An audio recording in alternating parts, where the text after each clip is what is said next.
up, y'all? It's me, Erica, and we are down here.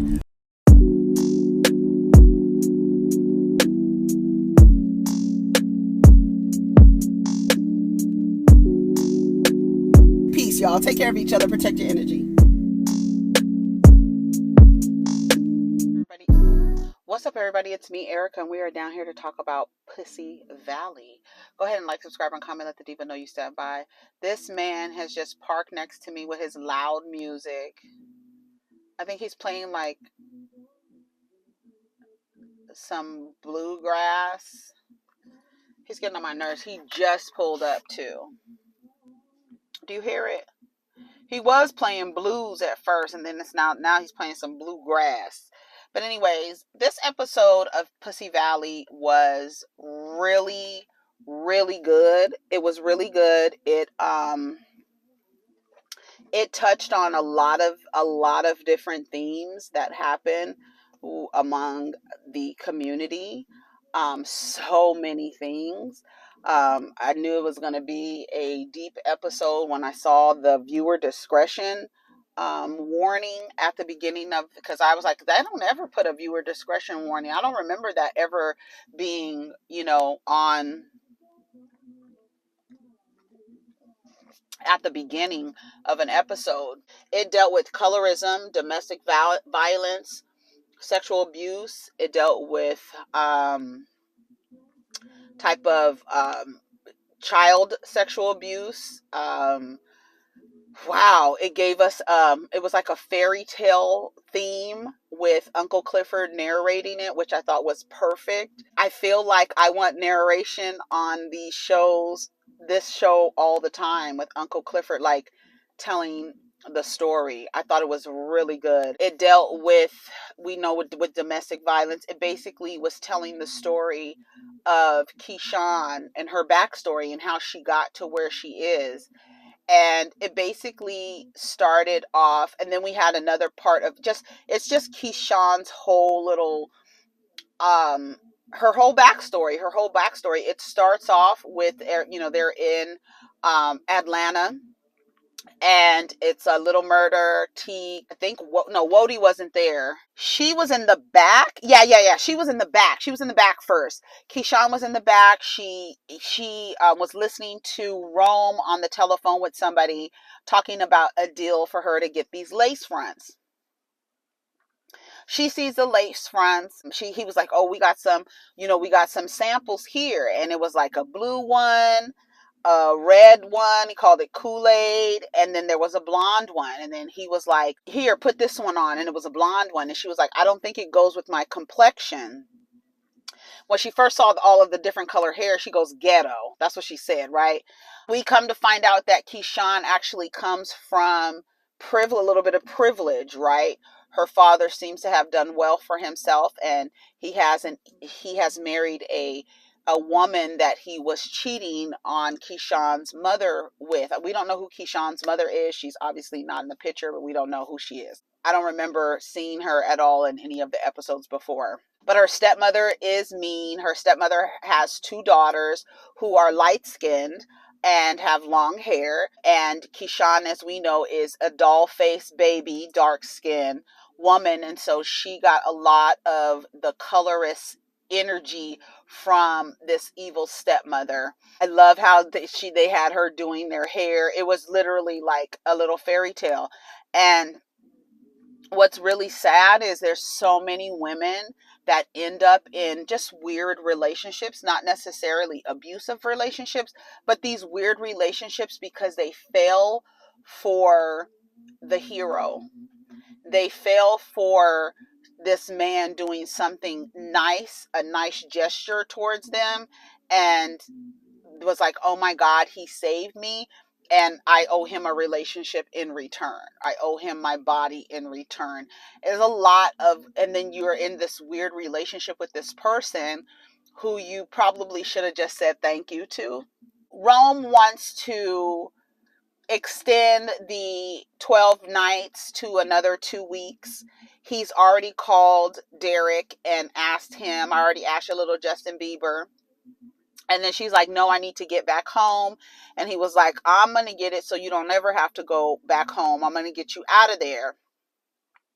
So it's almost as if he's saving her again. Like she's in these relationships with these dudes who are kind of, they look like they're saving her. Derek, like they're saving her. She was trying to fuck with Diamond because he was saving her. You know what I mean? And I'm telling you, a lot of women fall for that hero. Like, oh my God, he saved me. You know what I'm saying? It happens. It happens. Back at the club, Teak and Murder was sitting down. They fighting. They like, y'all still fighting? We ain't fighting. Let me tell you how funny it was in that scene where Keyshawn and Wodie looked at each other. It was like, are these niggas fucking? I think these niggas is fucking. Because they fighting too much. You got too much. You mad about every little thing, T. Shut your ass up. You mad about everything. You want to go in the other room every single time. You mad. I think he's mad about the postcards. Anyways, so Jocelyn comes out, Tip and Jessica Dime are there, which I think is really cool because if you know a little bit about Tip and Jessica and Jocelyn and their history, they go way back. And I remember Jessica being upset, both of them actually being upset with Jocelyn at one point in their relationships because, you know, Jocelyn was acting as if she didn't start with Tip and Jessica Dime. Do y'all remember that? You probably do. So I thought it was actually like a full circle moment for them to all be there together, looking like their relationship, their real life relationship is mended. Jocelyn came out and did it like it was her B-day and was dancing and stuff. Honey, I wonder if they had an issue with Jocelyn because I feel like Jocelyn is not someone you give a script to. You just let her go and improv. Like, but I know when she did that, it's a metaphor. I don't think Jocelyn knows what a metaphor is. She might be like, who was the lady that got mad because somebody didn't use Teresa Giudice? So Jocelyn introduces Mississippi Honey, and I agree with Little Murder. I think that he should have performed Mississippi Pride. That would have been really great, not just for him, but kind of just for her to perform to the song and to amp her up, to give her pride in her city or whatever, her in her state. And it is her name, and I think it would have been a great thing. But you could tell from, we could tell that Rome has been acting funny, and a lot of us didn't know what it was. Like, was he trying to get next to her? Was he suspicious of the other man? What? But we knew that Wodie has been on his ass. He didn't seen that nigga coming. And that to me is when you have allyship in men, where men who know how other men are treating another woman, you could tell what he wants, and you say something to him like, leave her alone, or don't mess with her, don't think you're going to get anything in return, whatever it is. Those men are few and far between. And shout out to Wodie. But what I did notice is online, all of a sudden, Wodie was attractive to everybody looking. I ain't never seen shit about Wodie on my timeline being attractive. But because he saved a hoe, y'all in love. Y'all in love. Y'all love a hero story. And a lot of these niggas perform one little heroic gesture and y'all fucking fall asleep. Sleeping Beauty. I noticed, I was like, oh, now all of a sudden Wodie is attractive. Like, are y'all kidding me? Because he protected her. Listen. Yes. I don't believe you. That's the truth. As good as you. He turned it down right when I rolled my window down. I was getting all, come on. Oh, yeah, he turned it down. I want to listen to it too. Mercy. Yeah. This pretty woman.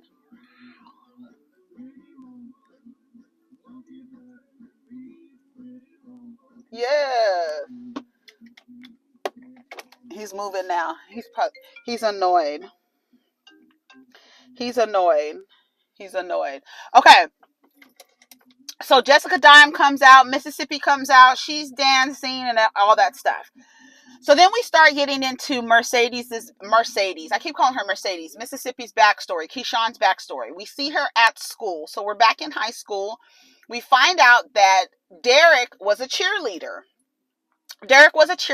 He apparently comes from an abusive home. His father abused him. He had marks on him, throughout the story that came from his father. I think his father has an issue with him being a cheerleader. And so I think he's questioning it. At one point, he tells Keyshawn that his father wanted to know if he was gay or not. So for me, when I saw, okay, so Keyshawn is she's up on the hands. Derek is holding the cheerleaders on the hands. He's trying to hold Keyshawn. She's not holding herself correctly, and so she ends up falling. When she ends up falling, then her sister comes up, her stepsister, and then the cheer coach was like, dang, your sister is really good. She was like, that's my stepsister or whatever. So then as Keyshawn is over there, she has like an ice pack on her forehead and she's sitting down, and this black boy, the same complexion as her, which it often is the story. When I tell you, I love how confronting Pussy Valley is. I love that they are confronting things. They're not speaking around things. They're not, using coded language. This dark-skinned black boy walked up to this dark-skinned black girl and tried to talk to her.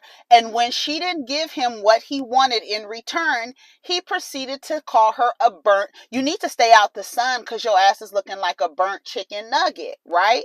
And then when Derek walks up in his heroic gesture, when he walks up, he tells the guy, he says something. He said, well, I ain't trying to talk to her. She's through anyway. So he's disparaging this black girl. And again, I think why Keyshawn, like so many women, fell into this idea of now she has hearts in her eyes because this Derek looked like he was protecting her. When Derek was walking away from this black boy, after he disparaged and talked about her skin complexion, the black boy spits on Derek. Derek turns around and proceeds to whooping his ass. So in that moment when it looks like he's protecting Keyshawn, what Derek is protecting is his maleness, his heterosexuality, and his anger and rage was his whiteness. And that's what sent me on the thought that a lot of black women, when they're critiquing black men and you don't protect your women and white men protect their women, white men are not protecting white women. They're protecting whiteness, period. And I think a lot of times when you're critiquing white men and how they do for white women, they're not doing for white women. They're doing for white. The same way white women will vote against their self-interest when it comes to being a woman, they're protecting whiteness. So in that moment where it looked like Derek was protecting this dark-skinned black woman, and all of a sudden she saw hearts in her eyes, he was not protecting her in that moment. He just had a reason to take out all of his aggression and rage and protect himself and his identity, because he said something about him being a cheerleader. What you gonna do? Cheer me to death or something? He said something about, but when I tell you he whooped his ass, and then his friends tried to jump in and he whooped their asses too.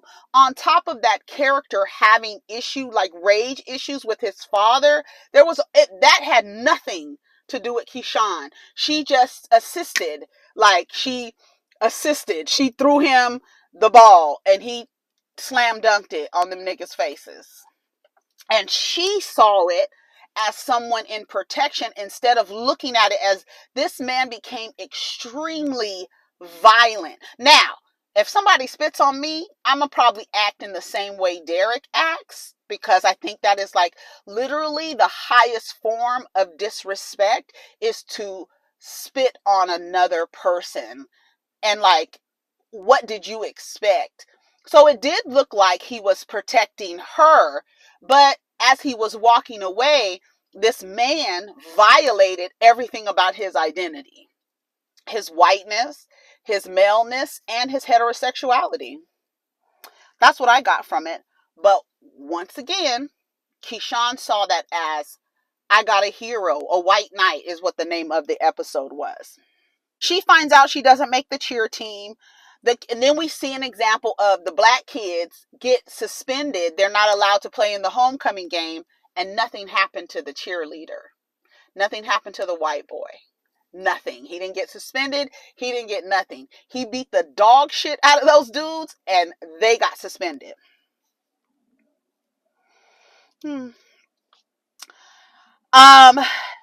Her mother thought, like Clifford said, she was destined to serve pretty, not destined to be pretty.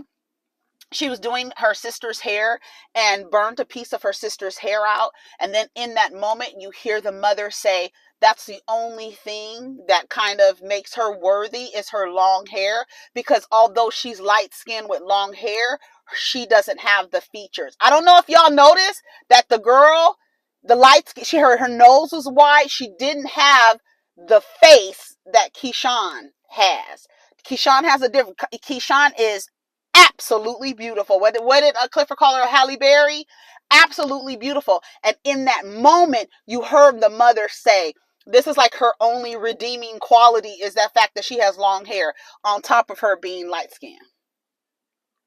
When I tell you, they really did a really good job at just really confronting everything. I loved it. I loved it. I loved it. I loved it. Her stepmother calls her a Delilah. You have some nerve, bitch. That's what she told her. She told her, what she tell her? I may be bougie, but I'll pull a Beretta out on your ass. She had that Gucci outfit. I was like, come on, Gucci. Come on, Gucci. But I don't think a lot of people thought that Keyshawn was from privilege and that she fell for the hero, got pregnant on the formal night. They had a formal, I don't know if it was prom necessarily, but you know, as the story goes, her sisters were asked out. She wasn't asked out. The doorbell rings. Here is her knight in shining armor with a dress and some shoes. She's upstairs trying to fit in the dress. That should have been a sign. You're not able to fit in the dress. Let me tell you something. Let me tell you what another sign is. If a nigga gives you a ring in a proposal and it doesn't fit, that's a sign, because he has enough access to your jewelry to get another ring and take it to get size as the same other ring. If he buys you a ring that doesn't fit, you must have quit. You must have quit. I'm just saying that should have been a sign, because that she couldn't fit in that dress. That should have been a sign right there that you don't need to leave with this dude. Anyways, everybody's shocked. I love the scene. I want to call it a formal. I don't think it was a prom. It was something that they give, some kind of party. But while they're at the party, you see it's a lot of choreography. People are dancing and stuff like that. It was a really good scene. And then you see Keyshawn and Derek about to kiss. And then this white woman is like over Derek's shoulder looking like, And then they end up going outside, and he tells her that that was his mother. And then it starts snowing, and then it's just all romantic, winter wonderland. When has it ever snowed in Mississippi, and this and that? They go in the backseat of the car. They have sex. The next thing you know, she's pregnant. She's been kicked out. He's been kicked out. They're now in this raggedy ass apartment. They're in this raggedy ass, like, it's not really raggedy, but it's not according to what they came from. Both of these kids have come from privilege, which I think is kind of messed up. But the fact that she's black is what kind of, you have baby with a black girl. So you got to go. You got to go. That's it. We're not playing these games with you. Whatever. We're going to help you as much as we can. He tells her, she throws in his face, like, you're not doing nothing around here. My dad got this place. I'm working a double shift at Walgreens, I think she said. And she upsets him, and he gets mad at her, and he chokes her, and he has his hand around her throat for a long time. Now think about it.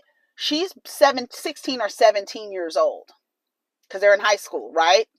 So she's no more than 18. I'm going to give her 17, right? That little baby is 3 years old. So Keyshawn, we're looking at a 20, 21-year-old girl going through all of this. Like, and when they say the statistics are, like, she said that when during the prom picture, her father was like kissing on the stepsister, like kissing her, wanting a picture with her, wanting to be around her. And then she's like, oh, she knows about the cost of being pretty, is that you're going to be abused by men around you. And just when I tell you, they confronted every single thing, and how she says she knew about that. So she knew that her father was, I don't know, I don't know if what he was doing to the daughter. It wasn't clear, but you could see he was being inappropriate with her during the picture time.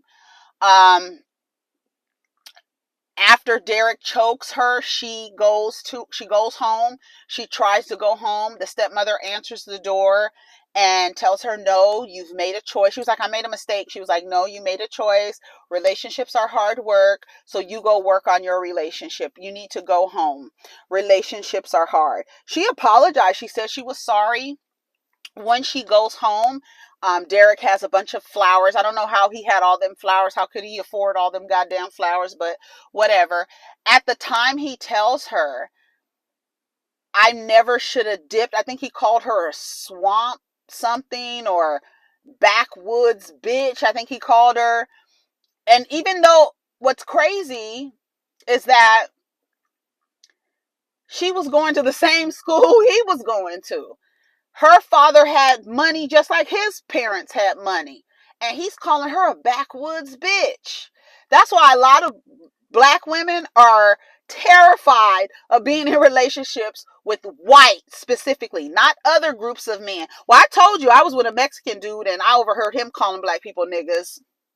You know what I'm saying? So it's like that kind of energy around when they get mad at you, what is going to come out of their mouth.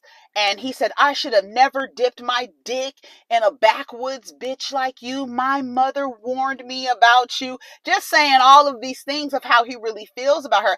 And I'm like, why didn't you leave, baby? But at the time, you think about it, she was only 17 years old. So we see what happened with her. Then with Rome is getting her all these deals and this and that. They're supposed to be going out after the club to go see whatever Jocelyn is doing. So she comes to his suite. He has a robe on. She's like, why aren't you ready? He was like, try these shoes on. The wig deal didn't fall through. The shoe deal, you have a shoe deal, on the table. She was like, they're stripper shoes. He was like, what's wrong with that? She's saying the audience, the reach, the market for it isn't as large as a market for wigs. Because everybody will rock a good lace front, but not everybody's going to wear a stripper shoe. So it was symbolic in that moment. He tells her to put the shoe on. He tells her to put the shoes on, see how it looks in her outfit or whatever. She's looking at how she looks. So she has like on a cover up. She's looking at her outfit, how she looks with the shoes. He comes back in the room and his robe is open. His robe is open and he has his phone out. I was like, these niggas are crazy. I just kept looking at it like, there are so many women who have been in that same exact situation. And it's crazy because if something happens to her, do you know how many people would say, you shouldn't have been up there? You see what she had on? All of that. You saw it. And I was like, she has never given an indication that she likes him. His only thing was, I've done these things for you, so you owe me your body in return. And I was just like, he is so disgusting. He tells her, you are always going to be a hoe, because Jocelyn told her at the strip club, it don't matter what you do, you're going to always be a hoe to these niggas. So hoes don't get cold. So whatever you need to do, make sure you stay warm, bitch. Okay, whatever they gonna call you, just make sure you ain't never cold, ho. Okay. And then in that moment, he tells her, you ain't never gonna be nothing but a hoe, or you always gonna be a hoe, or something like that. He tells her, and then he tries to assault. Well, he assaults her. He tries to have sex with her. She punches him and kicks him. She's fighting for her life. She punches him, kicks him. He grabs the shoe, and the shoe comes off of her in the Cinderella moment. She's running down the hall with her breast exposed. She runs to Wodie's room. She's knocking on the door. Then they show her knocking on the door, trying to go back home after being abused by Derek. So it's just all of these times where people, where she, like Clifford says in the narration, she's somebody that you want to save, but then she just, it's like you can't save her. It is so weird that a lot of people think that they're probably going to kill her off, her character off, because she's just going through all of the, unless she leaves. And then, well, let's go. Let me go on with the story. So, she runs down the hall. She knocks on Wodie's door. I don't have any notes after this. I just remember she has, she's knocking on the door. Wodie answers the door. He was like, "What happened? Like, what's going on?" And see, it was so important that Wodie wasn't that type of dude, because a lot of the time these girls run down the hall with their bodies exposed, running from one predator, and will knock on the door, and another predator will open the door and be like, "Come on in." Do you understand what I'm saying? And it's so important that he wasn't. Look at the bulldog. Oh my fucking, oh my god. Oh my god. That bulldog is so damn cute. Let me see if I can see him. So cute. Bulldogs be so, that's an English bulldog. They be so cute and fat, and then like they walk like this. Like, I want a bulldog, and I want to name it Della Reese. I do. I've always wanted a bulldog named Della Reese. Anyways, so she's sitting down. He asks her what happened. She tells him all he wanted to do was F me. He tried to have sex with me. He was like, "What?" And then at that moment, he tells her, Rome lets her know that he knows that Little Murder is gay. He shows her a video because y'all was saying online, because I was like, well, how did he get a video of Little Murder and Teak? Well, he set up a camera, evidently thinking he was going to catch Keyshawn and Little Murder. Because remember when he was looking at them, and she was kissing him, and he was like, "I knew when he was kissing you, that nigga didn't like it. I knew he was into something else, and this and that." And he called him the F word and all that other stuff. So when Keyshawn tells Wodie that he knows about Little Teak and Little Murder, Big Teak and Little Murder, that he was like, "Oh, for real?" Like, okay. So even in that, I'm asking myself, was Wodie protecting Keyshawn, or was he protecting Little Murder?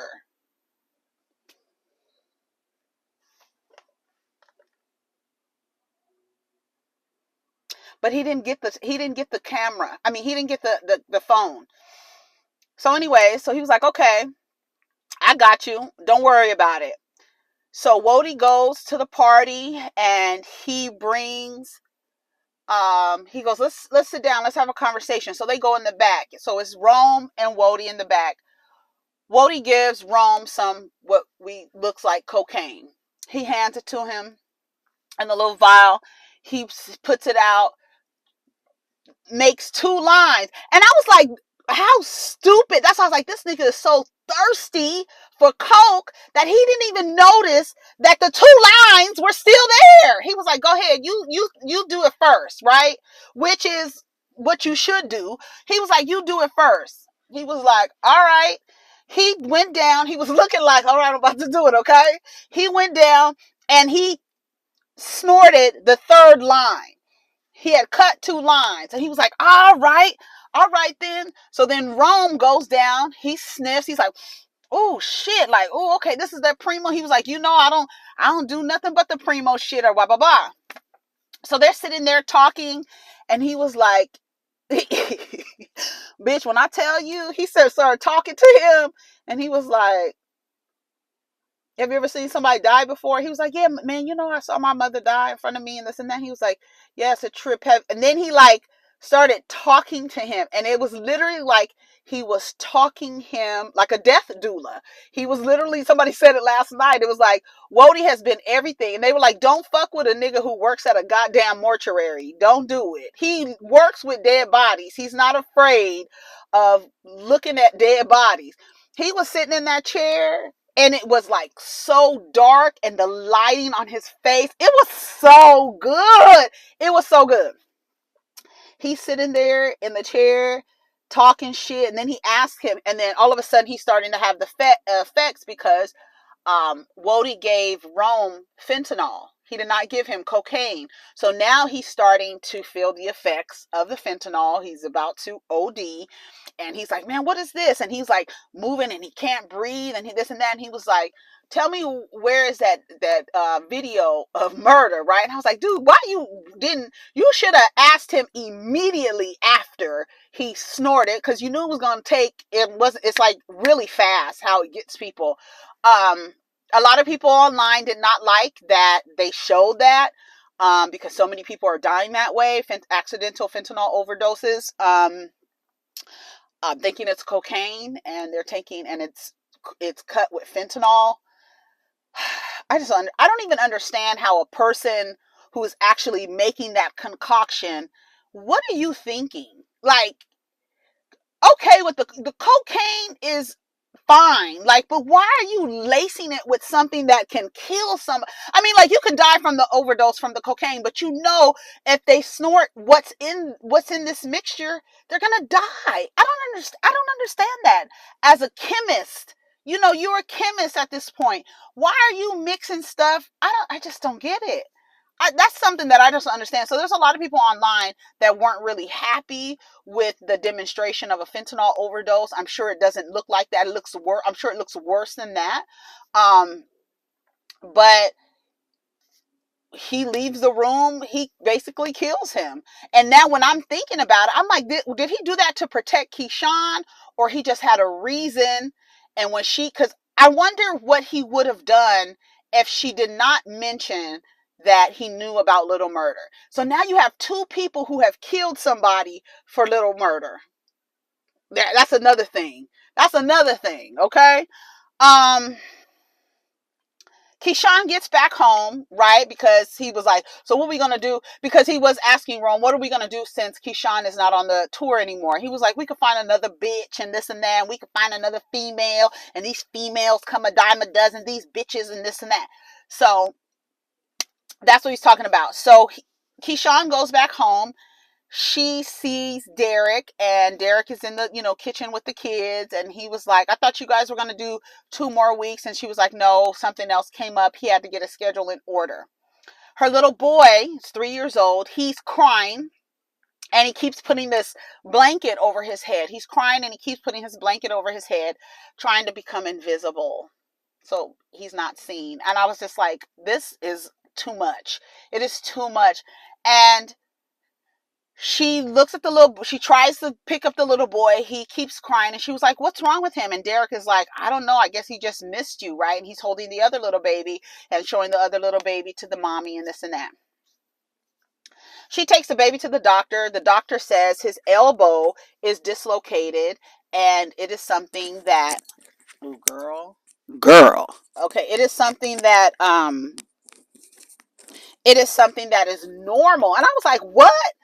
And then when she lifts up the little baby's shirt in the back, you see the baby's back is just all bruised up. When I saw that, and I said, this man has been hitting this 3-year-old child. I was like, see, you can't, and that's the thing, you can't even trust these motherfuckers with children. You can't.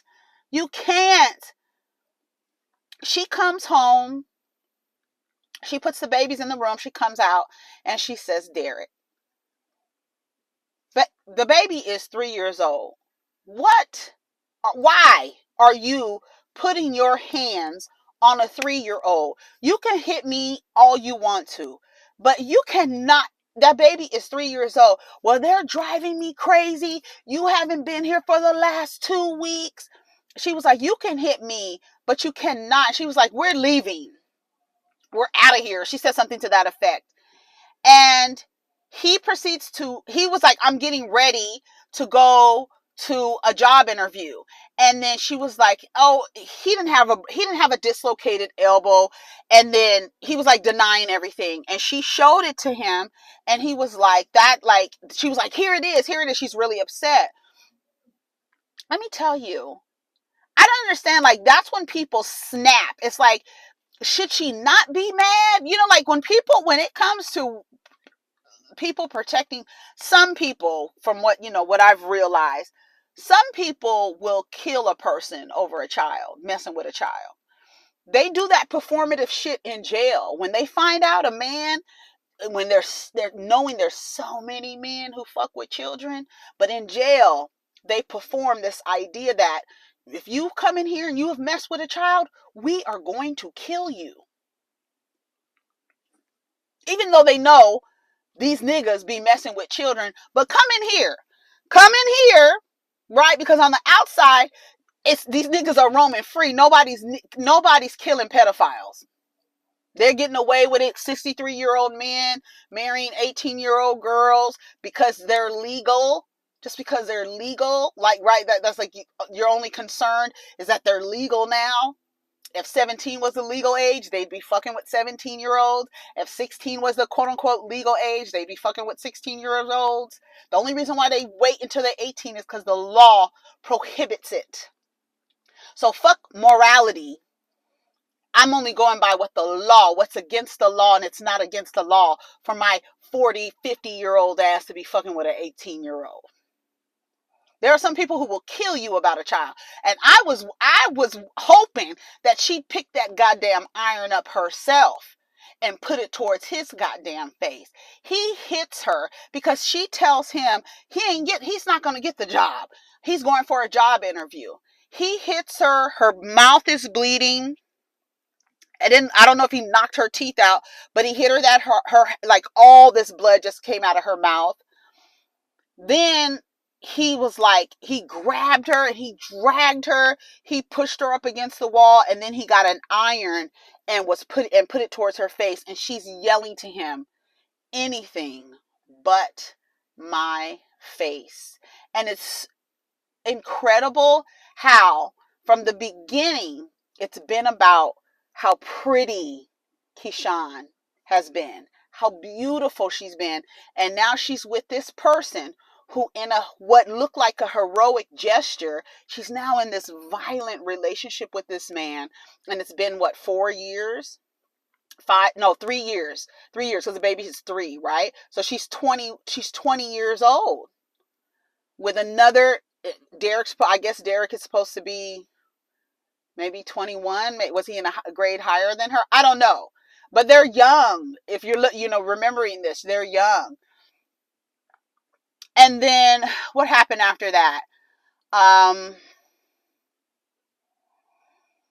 She tells him, not my face, anywhere but my face. He puts the iron down. He storms off.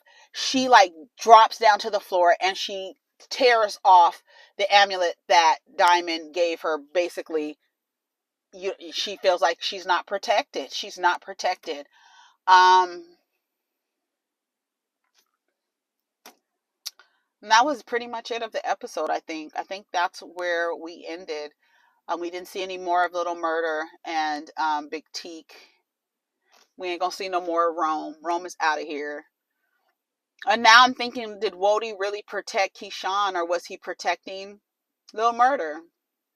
Protecting his illusion, his heterosexuality illusion, because I don't know. Anyways, y'all let me know what y'all think of the episode. Hopefully I didn't miss anything. You tell me the things that stood out to you. I thought it was really good. I thought they confronted everything from colorism, racism, sexual assault, child sexual abuse, um, teenage pregnancy, domestic violence, the fairy tale, Clifford said something about, looking for your white knights, and sometimes the devil is an angel when it needs to be, or some shit. A lot of shit Clifford was saying was really good. I was like, this is such a good series, but I like how in your face they're confronting these things that we deal with all the time. The colorism, the hair texturism, the featureism, everything, all the stuff. And then this one girl who is not even 21 years old having all of this experience on from her father, her stepmother, her quote unquote partner, boyfriend, other boys in the school talking about you and the way that you look, and her running into the arms of a violent person and then trying to go home, and your your caregiver telling you no, go back into that violence that you've been dealing with, and then falling into stripping and dancing, and then meeting this manager who looks like he's doing all these things for you but feels that you owe him your body in return, and then him trying to take that from you, and then running back home to like, when you think about her, she just had an experience of almost getting raped, and then she goes home and gets beat up. It's a mess. But that's what happens. That's what happens. There are so many women having that experience or have had that experience. It's a really good show. Anyways, y'all, take care of each other. Protect your energy. Let's get down in the comments. Peace.